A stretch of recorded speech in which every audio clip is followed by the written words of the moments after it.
go. Oh, shit. Yeah, let's get Hold on. No? You're not feeling it? I gotta load the thing. Oh, okay. There we go. Now Oh. we're loading the thing. Now we're loading the thing. The thing, it is being loaded. You know, the thing.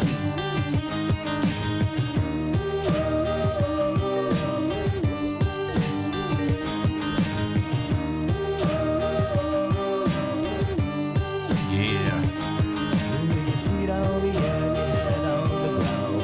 I do like that it's become automatic to instantly mute the moment you call in. Oh, yeah. Yeah. Your head will collapse. If there's nothing in it, then you'll ask yourself, where is my mind?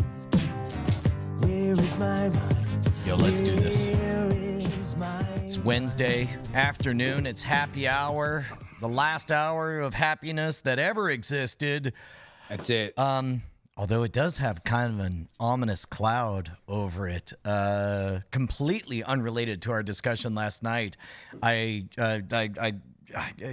had another one of those close calls where luckily I happened to be at HQ when I remembered, that's right, we have to do happy hour. And John, I ran in and I was like, John, is the internet down again? And he says, yeah. And it's like, and I just remembered happy hour. And he goes, yeah, so how long is that going to happen? And it's like, yeah, I can't. We don't know. First, the good news is I have a friend over at Spectrum now, who's, I think we talked a bit about our latest test of moving all of the electricity to a different circuit that is more likely to be properly grounded or whatever. But the fact that we just pooped the bed again and had to reboot, that's not great news, Al. Yeah. Well, it is a process. And the one thing that I will say that happy hour, no matter what, is a boon to you is that it sure is boot camp to make sure that that the fucking pipes work once a day on a schedule, whether or not it is appropriate or convenient for the powers that be. That's interesting because to me it was a boot camp of learning, a new switching system, and I still have a ways to figure out more stuff. But it's just speaking that for language. everything. Yeah, but I mean, at the end of the day, it's a lot easier to balance around the internet kind of goes out here and again, oh well, as long as it's good on Tuesday night and Monday night and Monday afternoon, then it is what it is. But if it's every day, it's no matter what, you got to schedule times around, there is just, this is more reflective of a possible reality where HQ is just humming 24/7 than the schedule we had before, which is I think where you want to get to is that this is just a content factory, and a content factory has to make sure that all the equipment works. Well, and the way I put it was, it can be not my job to build the assembly line, but it can't be not my job to know how the assembly line works, or to fix the assembly line, right? You at the end of the day need to know which person you're calling, right, to make sure that this is all done. You can't delegate somebody else to know how your operation works. Well, you just cut a check. I mean, there's no shortage of people who have tried to play that way, and it always ends with the same story, which is, I don't know, man, I trusted my money, man, and now I got no money. It doesn't work that way. No. And it also just makes for a better company. It makes for a better organization when, I think it was Andrew that was telling me once that the difference between when the Japanese car companies were exploding in the 80s, and business studies were done on okay, well, why are these companies just so much more efficient than the American car companies? And one of the key elements, the key metrics was how close from the assembly line worker to the CEO were they? And right. In Japanese car companies, it was 3 layers. If something is like massively inefficient on the ground floor, it didn't take that many people to sign off on it to literally get to the top of the organization. Whereas at an American car company, you had to go to your shift leader and you had to check with your union head and you had to do like this. And then middle management had to consult with other middle management. And there was all these layers of people that had to decide, oh, this is good news. I want to carry good news upstairs. Because that's where news gets stopped, is when you think it's bad. And so it's like, if part of that, if you're looking from the opposite way of how close is Brian Brushwood to the granular level of his company, like, then this is part of it, understanding how to do it. Yeah. But I don't know, along those lines, oh man, we got a storm looming, and I don't know how to feel about it, because What? I mean we can't it can't be summer forever, and I'm feeling it, like we were talking about. Well, I mean, I don't know how much we want to make this another happy hour talking about happy hour, but Well, and keep in mind that was an after show last night, right? That we were sure, yeah. But we've talked about it happy hour a few times. I think that there is just look, there's a better way for this to exist. I think that's the bigger thing, is Right. that we're not giving up anything. What we want to do is evolve this into something that is bigger and better. And a lot of the conversation we were having after we went off the air was also looking at just kind of what Night Attack is and how much we want to, grow and change. What is Night Attack? Because here's what happened, is that we have Night Attack was a show that happened on Tuesdays, right? Right. And then COVID happens and we got some more time and blah, blah, blah. We're like, hey, let's just go live for an hour every day. And people seem to really, really dig that. And so it's like, this is not an issue of a thing ending. This isn't summer ending. This is us saying like, okay, cool.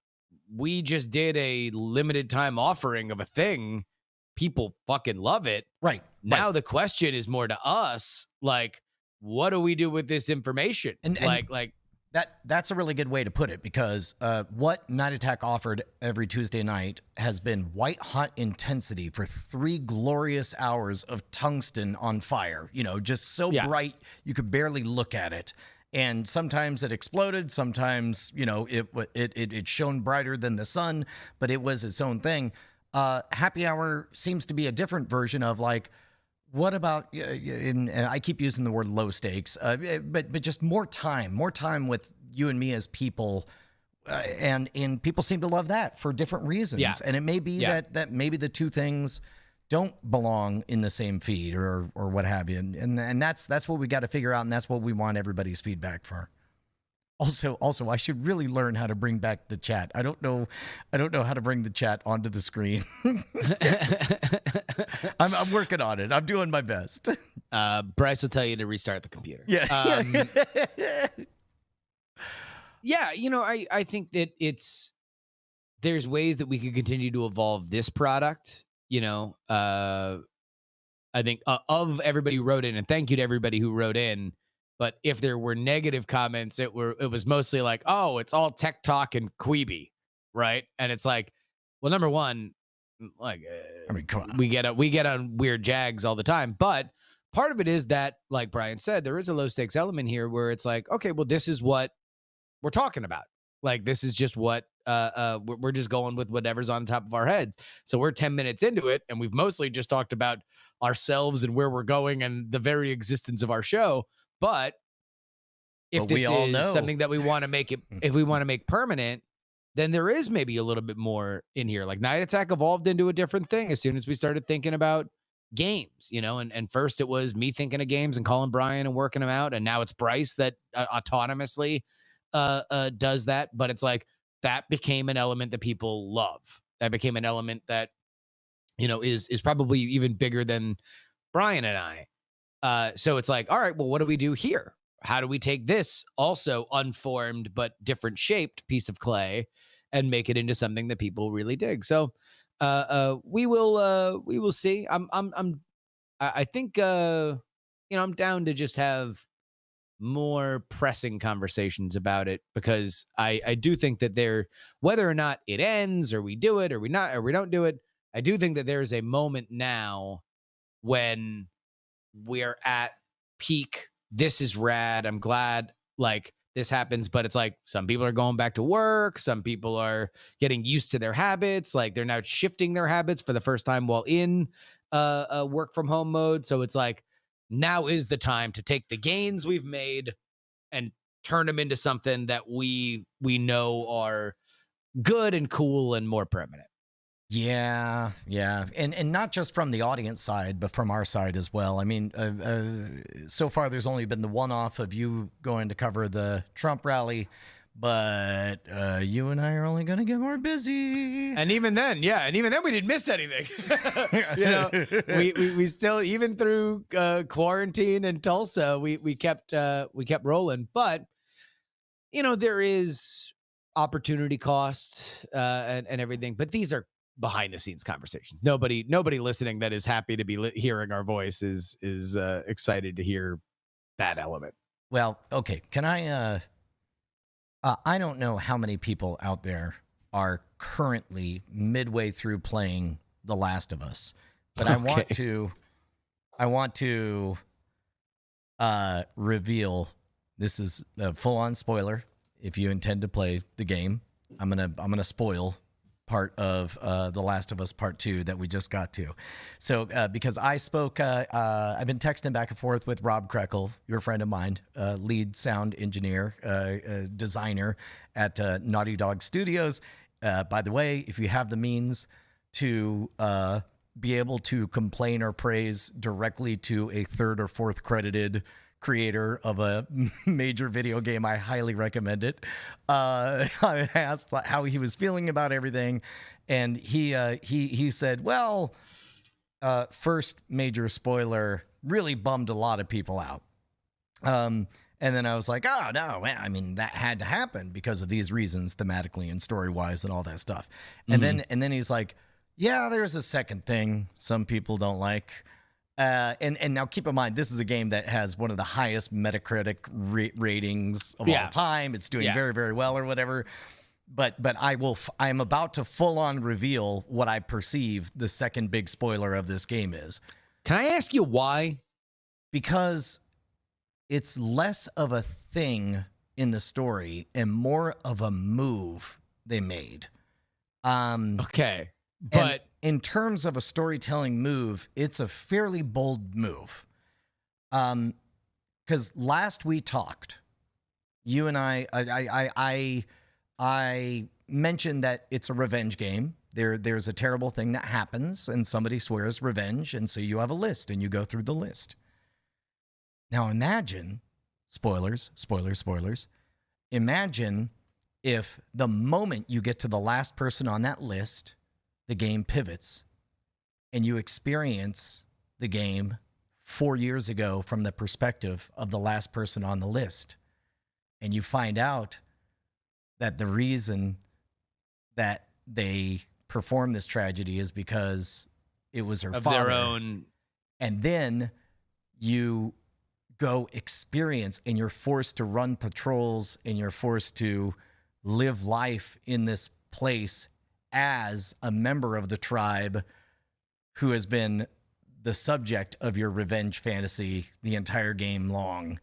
And you begin to put names to people and even the fucking dogs that you've killed. Because like that was a new dynamic to the game that they introduced is they send dogs after. Yeah. Which by the way, gets way easier after you've had to watch them bite your face off a few times. Like all of a sudden you're just like, yeah, fuck these dogs. But then there's a beat where you're playing with the dog and it's amazing. Like it's remarkable to me that such a bold, painful decision would be integral to the game playing experience. I could see where that would piss people off. Yeah, right? Yeah. I mean, I almost don't even want to go more into it because people are like leaving because they don't want the spoilers. So okay. All right. Well, then we'll wrap it up. But Sunbun says most of the people that he's watched played it didn't like that bit of storytelling. I loved it specifically because it was painful and challenging. I loved it. It was so awful, and I felt so terrible, and I loved every second of it. As my daughter would say, the mixture of confusion and pain that I felt for realizing that every murder I had conducted was of a human being who had a backstory and a mom and a dad. Mwah, chef's kiss. It was intense. I liked it a lot. Well, good. Good for you. I'm glad. All right. Yeah, I don't I'm want sorry. to chase anyone off. Yeah, if there's nowhere to go with that, that's fine. Yeah, I don't even know what to. I don't know what to say. Kanye West revealed why he's running for president. He gave an interview to Forbes. Okay, go on. You want to know what party he's running under? A house party? You're not far. You're Really? not far. The birthday party. Do explain, my friend. When everybody wins, it's everybody's birthday. Yes. That was it. We got to the end. That's why it's the birthday party. Oh, okay. Uh-huh. Okay. All right. So there's like silly stuff and then there's serious stuff. What do you want? You want the sugar or the spice? I would actually be fascinated by the serious part. Because virulently anti-vax, virulently pro-life. Oh, that's partly. I mean, I guess both are well intentioned. I mean, number one, Kanye West is somebody who in 2005 on a radio single with Maroon 5 casually throws in the line, "I know the government administered AIDS."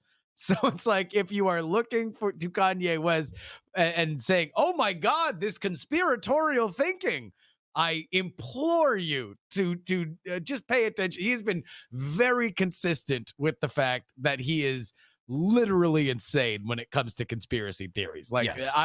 He is full on with all of that. And also it's like, there's only so much that you can listen to, rap music with religious themes and not think that there are religious beliefs to back them up. And many religious people are pro-life. So if you're upset with that, to me, that is more about people's expectations on what they want Kanye to be more like they are and not like he might be himself. But those are probably the two most serious things that have gotten people all hot and bothered. Real question. What odds do you give that Kim Kardashian becomes president in our lifetime? I mean, you know me. I bought early, way early on that. Yeah. High. I would say president. I mean, high. I mean, in terms of like just Even random money? celebrities, Not, like or 10-1, 50-1.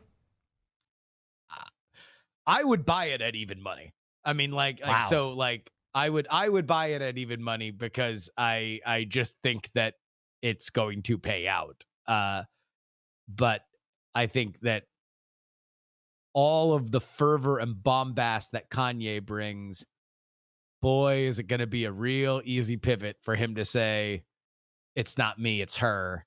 And he can be the rodeo clown and he can like provide a strategic ability to weaponize, or they can get divorced and Kim can talk about, no one will blame Kim for getting divorced because he's Kanye and he's literally insane.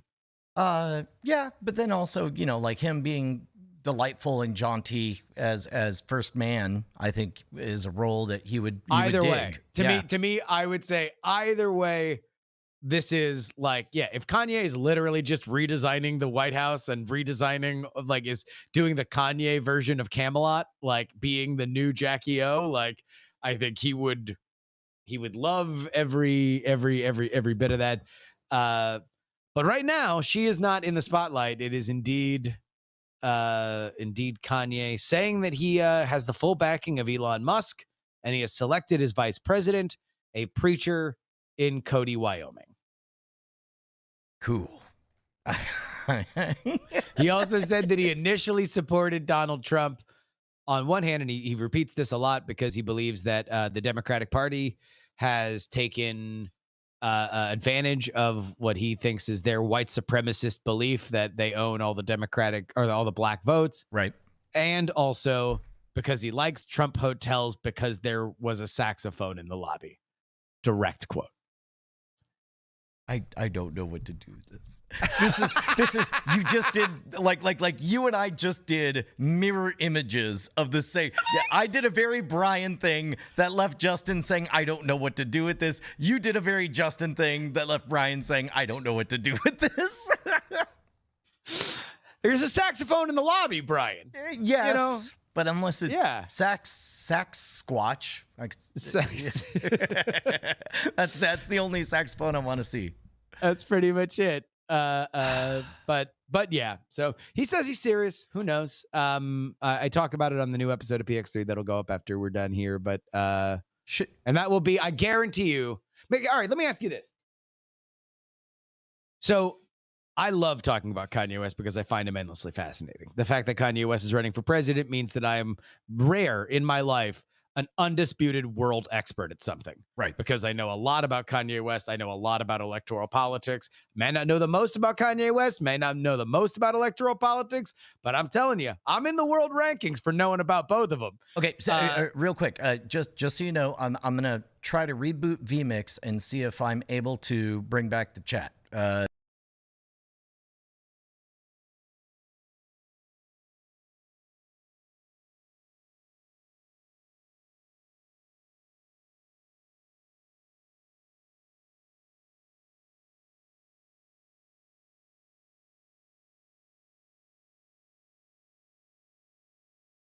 There we go. Sorry, guys. I totally forgot that that the audio goes out when I do that. But we're back. Go ahead. He says, as you take a sip. So there is an element of my audience that hates Kanye. And there is elements of people who hate Kanye personally. But this is where I can rope in Brian. Yeah. They are increasingly, the moon is in a certain position that happens once every 4 years where tolerance for any third party, literally any support for anybody but the president they want, begins to wane, even intellectually. And now Kanye West appears as the loudest possible. Not since Ross Perot has there been as colorful and undeniable an avatar for maybe you shouldn't vote for one of the two parties. And Ross Perot was a lot more electorally viable, but Kanye West wrote Jesus Walks, with Ross Perot never did. So I think they're about even. But that's something where if you only look at Kanye as here's permission to not vote for either a Republican or a Democrat, that incenses a portion of my audience. I'm sorry. I might need a moment because I am fully tumescent right now. Like, oh, anybody who wants to set fire to the bullshit duopoly. Oh, I'm going to go back and listen to every Kanye album. I'm going to be the biggest fan. Oh, my God. Yes. He wants to base the government of America on Wakanda, the fictional nation from Black Panther. Of course. And he believes that we need less bureaucrats and more designers. That's a problem with our government, is that we are not thinking design centric in how to best operate the full power of the federal government. Okay, so he ironically has my vote already, but he could unironically have it if he says one phrase: ranked choice voting. Like, I will unironically support to the end anybody, any third candidate. Green Party, Yellow Party, Kanye Party, Yeah. The birthday party. the birthday party. Yeah. Ranked choice voting. I don't know why. I have a type. Like literally everybody I know, like they all just get such hard-ons for ranked choice voting. Like I don't know. I don't know what it is. I can't get behind it. I mean, wait, you're not into it? I mean, because if No. anything, it gives even more of the thing that you love most, which is the drama of politics, and a reason that all day long you're like, round one eliminated. It turns politics into literal Mortal Kombat, where one by one characters are eliminated and a new count. It's so good, and then we end up It's too with European. beige. It's too Oh. European. It's they don't have playoffs in Europe. They have everyone plays the season, and then there's who's at the top of the table, and then the person who's the best in league play wins. This is America, baby. Super Bowl or bust. An all or nothing, non-representative,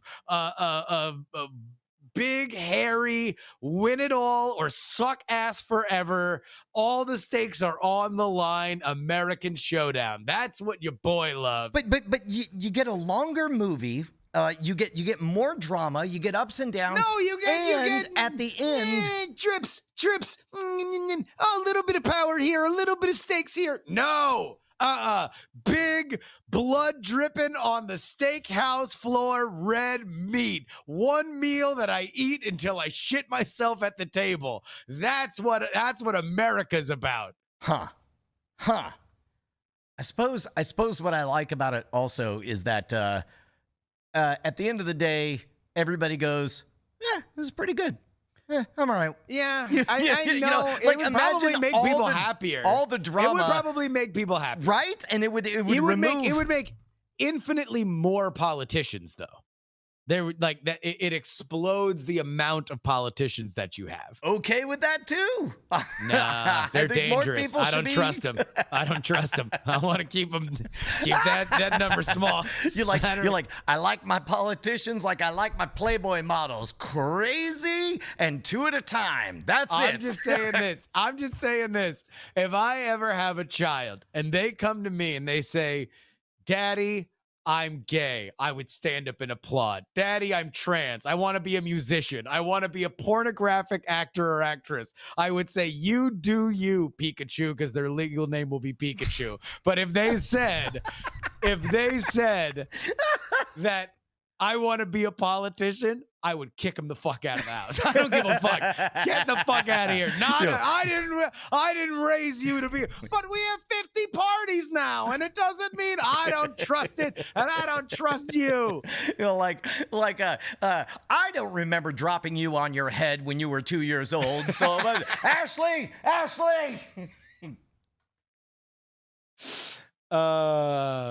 Yeah. I mean, it is also, to me, in all honesty, I played this up a little bit, but I do think that ranked choice voting is one of those things that's it is so anathema to where our system is that it's sure. It'd be nice, but we're not going to get here. So we don't need to spend any serious time talking about it. Let's talk about serious things like Kanye West and his birthday party. I mean, that, and I suppose the reverse on that is well, that really is wasted thought and talk. It's let's talk about the moon just suddenly becoming conscious and running for Congress or whatever. I do think that Kanye is an interesting figure.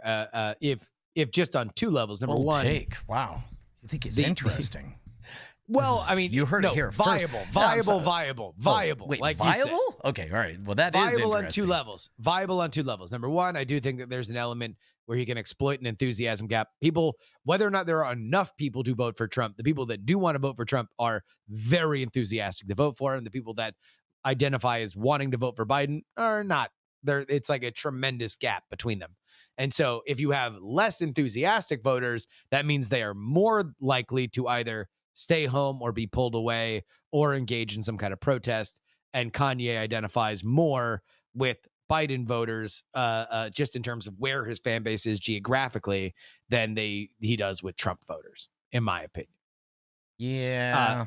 That, and also the idea that like he's the ultimate third party candidate, where it's just like he is going to get all the hate, all the Nader hate, all the Gary Johnson hate, all the Jill Stein hate. Like it will all fall on Kanye. Okay, so this is interesting because my vote has never been available to either the Crips or the Bloods, right? Either the Reds or the Blues. But Yeah. it's sort of like kind of default pledge to the Libertarian Party. But Who, by the way, features on PX3 today, yeah, the Libertarian Party, because they did their presidential nominating yeah. on Zoom. I And so we got literally our- I don't know the name of the Libertarian Jo presidential. Jorgensen. Cool. Jo Jorgensen. Cool. I bet she's great. She's great. I bet she believes in free minds and free markets. Oh boy does she. And But we saw what party business on Zoom looks like. oh no. Spoiler alert, it ends with the chair of the party getting up and rage quitting because he is upset with how much shenanigans are happening and how many personal lines are being crossed compared to a physical version. So X that by 400 and you're going to have the Democratic version. And I posit that it might be the greatest online dumpster fire of all time, trying to do a platform committee online. Okay. All right. If there was ever a year that I was most tempted to vote just lean in to as crazy as possible, this is it. And if Kanye is going to be my crazy, then I suppose I need to listen to more than 3 of his songs. Because I guess that's where we're at. My favorite meme is like all these, like white kids like with their hand over their heart looking up to the flag reading the Pledge of Allegiance, and it just has the quote, the beginning of this Kanye lyric, if I fuck this model and she just bleached her asshole, then she sits on my t-shirt, I'ma feel like an asshole. Just the idea that that's the new Pledge of Allegiance is my favorite Kanye meme. Kanye 2020. I think I would unironically vote for Kanye. But you would have been an Amash guy if you would have run. Oh, totally, because he's a person of honor who, in principle, who nutty thing in politics, said he was going to do a thing, then did it. And then said it, and then evaluated a situation, and against his own party's wishes, said morally, I have to back the Constitution on this one.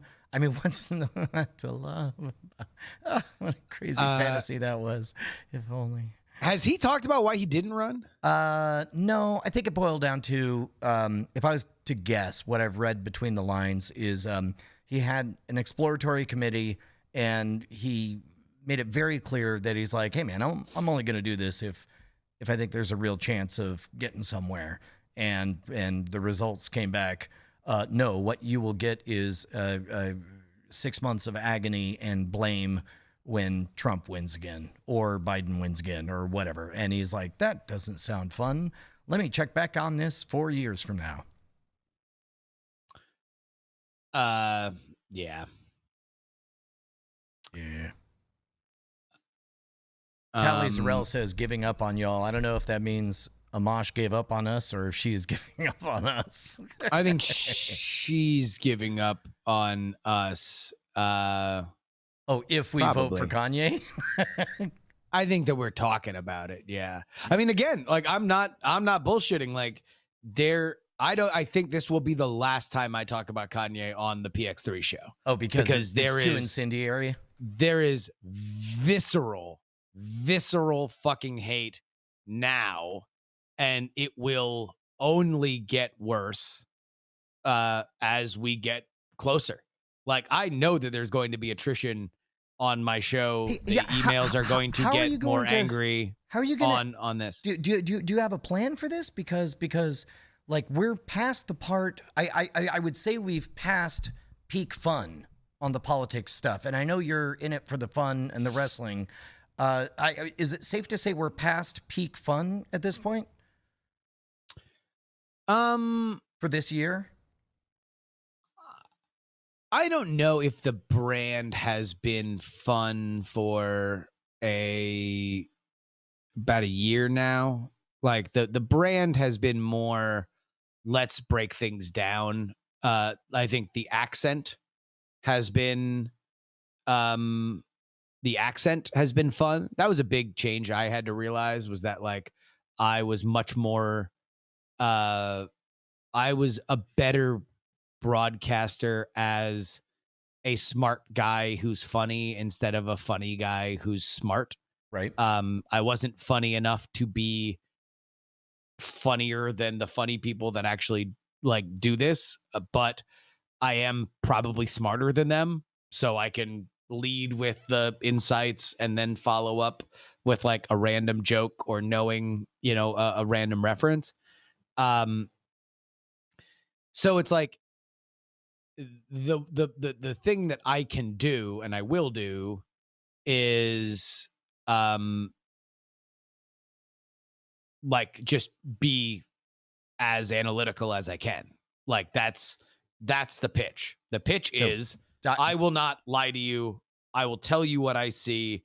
If there is silliness, if there is some like, gallows humor to be had, then I'm here and I will highlight it. I won't run away from it, and I won't pretend that this is like something that doesn't have, like any dramatic movie, the funny moments are even funnier because there's tension to be broken. Right. But yeah, I don't think that there's going to be a lot of like wacky song parodies or anything. So interesting. So what do you think that means for the bottom line on your fan base and the number of people who are Patreons and all that stuff? I don't know. I mean, the number on all the counting numbers have gone up as I've become more serious. So I assume that if that's the path that they're showing for me, then I will follow it. But I do know, just as we go forward, like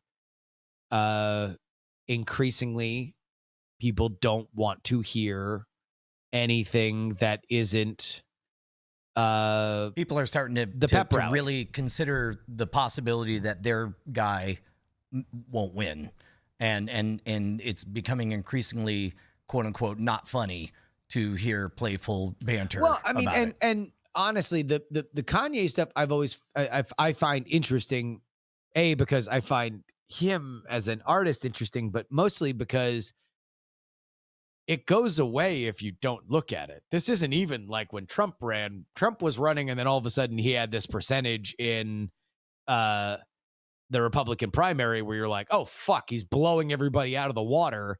You have to take him seriously. Kanye is the fucking the Simpsons Halloween Treehouse of Horrors, where it's Paul Anka's guarantee, just don't look, and the monsters will go away. Like Kanye's great at getting attention, but people who think that it's the death of democracy, number one, fundamentally, in my understanding, misunderstand democracy, because any asshole running is literally the point of the process. But beyond that, he doesn't have a shot. He's got, if anything, he just highlights a weakness in one of the candidates, possibly. And there's a great possibility that he doesn't. So, separate question. I left you a voicemail asking this. There was, we've talked a bit about the Raise the Dead, future and what you're working on. Have you thought about doing just a couple of crazy one-offs just here or there of Raise the Dead? Yeah, give me the Grover Cleveland PX3 one-off, just 45 minutes on it or something. Yes, I've thought about it. It won't be the next thing I do, but I do think that if I'm going to look at Raise the Dead as from the position that I looked at PX3 4 years ago as, then like PX3, I realized, okay, if I'm going to keep doing it, then it needs to be, I need to have this amount of passion for it. And I evolved. And now I'm here and it's a substantially different product than it was 4 years ago. And I'm in a substantially different situation. If I'm going to look at Raise the Dead, then one of the biggest questions I have to answer is like, okay, so perfect world, how many episodes of Raise the Dead come out each year? Is it 10? Is it 15? Is it 52? Is it 25? Is it 4? Like, I initially thought of it as a thing, and then it became the busiest RSS feed that I had direct control of. And so it's like, okay, well, I'm not going to build this house and have a bunch of people show up and then not do shit with it. So now I'm working on season 2, but I do think that there is a position in the world where, number one, we move away from the direct, oh my God, you know what happened here? It happened here. Like there's going to be less of the magic trick of like, aha, bet you didn't realize. And a little bit more of, history echoes. It's like, this isn't a magic trick that I'm showing you. This is a little bit lower stakes. Like I'm just a good history presenter, and here's some fucking really cool history with a political bent on it. Yeah, I wonder if you could do the reverse magic trick instead of doing major political event linked to major political event in a long form, 6-7 hour exploration. I wonder if there's like a small silly thing that could happen today that makes you think of this one story from 1872 or whatever. Just for one episode or whatever. I mean, part of it, history doesn't repeat, says Von Hunting Tape, but it does rhyme. It rhymes. It's couplets. I don't know why. The fucking no. Plinkett review. I'm with you. With you. I've seen it so many times. I mean, it's like, and what's funny is like he's quoting Mark Twain in that moment, but I will never hear that phrase and think of Mark Twain. I will only think of not only George Lucas, but specifically the mocking way they used that clip of him quoting Mark Twain in the Plinkett review of The Phantom Menace. I'm 100% with you on all of this. My OCD is I can't see the word rhyme without thinking of that review, and I can't see the word dense without. Dense. It's so dense. Every frame. Fuck you, Rick Berman. And Rick Berman wasn't even on. There was not even. What the fuck's up with Rick's? Yeah. Maybe. I mean, I to be honest, the biggest thing for me that I need to reconcile is what I resent informational content that's very obviously people reading 2 Wikipedias and stringing it together like they're giving you a fucking history lesson. Like, I loathe that. I think it is actively, it actively makes us dumber to package things up as factoids. Yeah. To be like how did this happen? It's all fucking candy, and you get to lean back and say, but it's fat free, and it's like, well, fuck you, it's pure sugar. Fuck you. I mean, because look, there's even shit that like 538 just did a thing about like how the Republican Party became a white party, a majority white party. As a matter of fact, that was when I called you. I was like, well, they just took an article that they wrote and then talked about it for an hour and then laid a bunch of audio sound bites on there, and it's like you could do that in 24 hours. Yes, I could, and it would be probably about 80% that quality because Claire Malone's a very good writer and she was a good presenter.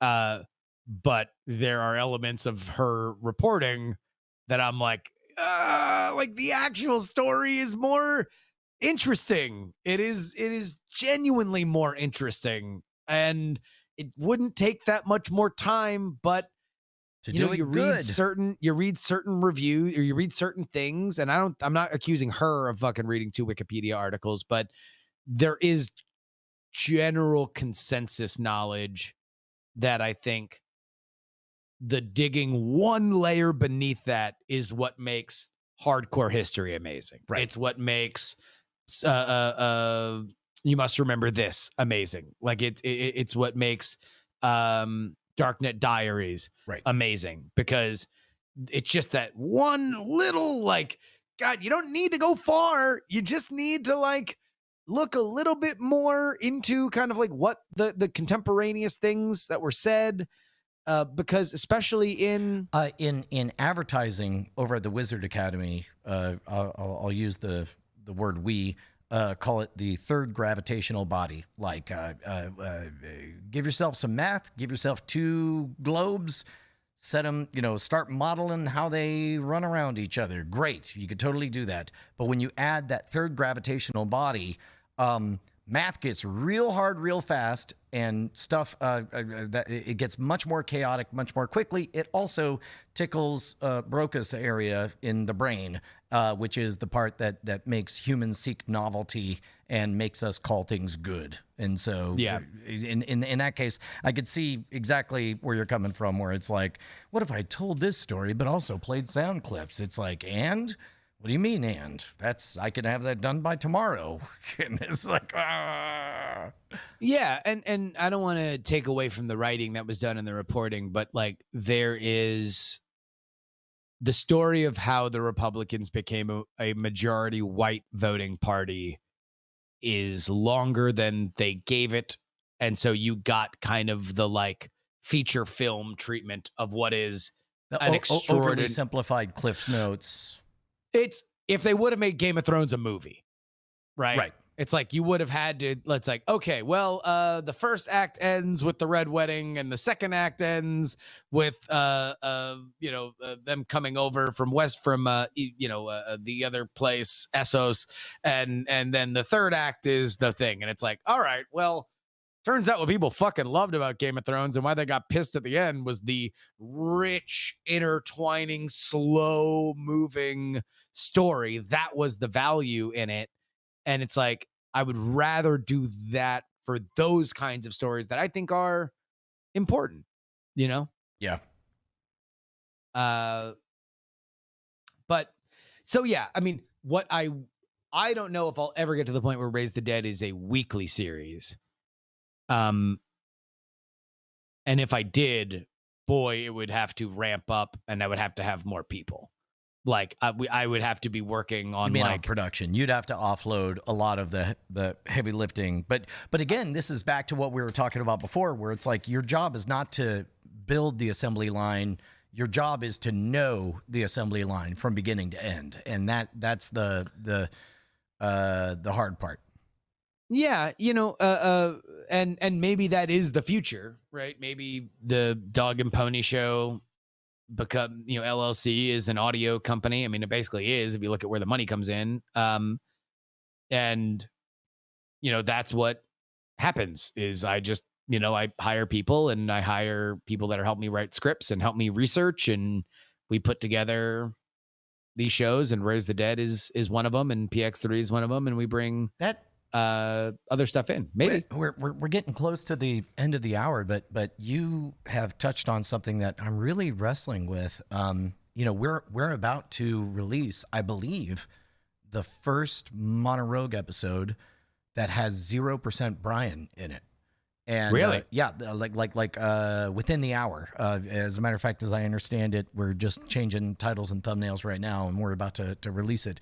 And hopefully people love it. But we're if you're going to build an engine, every part in an engine has to be replaceable, right? I mean, you can. What they replaced both of the Duke boys, and and they probably could have replaced the old Uncle Jesse as well, or whatever.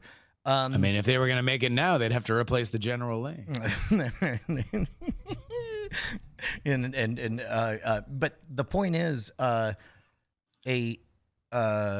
mean, there's a difference between building a product and building an engine, and I think you're building an engine with what you're up to on Raise the Dead. I would say Radiolab built an engine. Like, yes. we've already seen episodes with what's his name is Jad and the other one. I don't know. To be honest, I ain't never listened to radio. I listened to like episodes. Yeah. Plenty of episodes without either of the two of them. Now, like, that's an engine and it runs, and that's all we need. And you know what? They're saying it as a joke in the chat, but so Josie is taking over another property. Maybe, man. I mean, in the next 3 years, she could be a more talented magician than I ever was, and we can follow her story of doing whatever. But the point is, there's a difference between products and engines, and it feels to me like you're building an engine, and I think that's good. Yeah. I mean, I would say that PX3 is probably a little closer to me adding people, and there are probably things that would go before Raise the Dead, but maybe it shouldn't. Maybe I should be thinking more about, like, hey, look, like, maybe after I'm done with this series, I should be the next thing that I do, which would be a sequel to it would be the Return of the Jedi of a trilogy we started with the first season of Raise the Dead. Maybe I should be like, hey, look, fuck it. Like, I'm not going to come out with this in 2 years. Let me bring on somebody. Let's get fucking the research going. I'll read shit. They'll read shit. We'll come up with, a skeleton for a script together. I'll write off that skeleton, and then I can bring somebody else in for audio engineering and shit like that after I record stuff. But maybe that's the case, and maybe that's where it begins. But it's all things are possible when there's enough money to start the wheel turning. Through money, all things are possible. I mean, basically, it's like, it's because some people be like, have come before me. They've been really, really nice about like PX3, and they're like, oh, like, can I help? Can, would that be something that I could be brought on for? And it's like, I'll tell you what, when I went on the road at the beginning of the year, that could have been a financial disaster. I did not have the money coming in at that point to do it. Thankfully, I threw myself into the internet, and the internet caught me. And now we're in a much more financially sustainable place. But it's like, you got to keep reinvesting every time that the money comes in, man. You got to keep making sure that people know why it did. Yeah, I got to write that book, don't I?